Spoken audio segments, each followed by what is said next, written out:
Halo Sobat Polma. Perkenalkan, saya Rika. Saya Fahri Mufajar. Saat ini kami sedang berada di Posko Nataru, Pelabuhan Penyeberangan Ulele, Sabang. Izin melaporkan kondisi di Posko Nataru Ulele.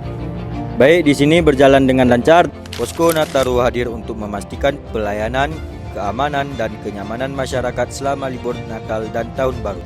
Jumlah penumpang untuk Natal 2025 dan Tahun Baru 2026 memiliki penurunan yang signifikan dari tahun sebelumnya. Hal ini disebabkan oleh dampak bencana yang terjadi di Sumatera, Aceh, Sumut, dan Sumbar.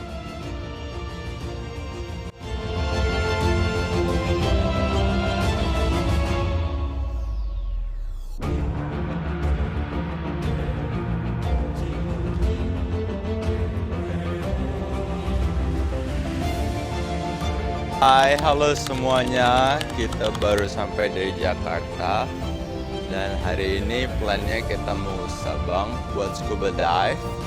Dan tadi kita sampai di Pelabuhan Ulele dan kita beli tiket di resepsionisnya. Dan terus sampai masuk ke kapal, awak-awak kapalnya sangat membantu.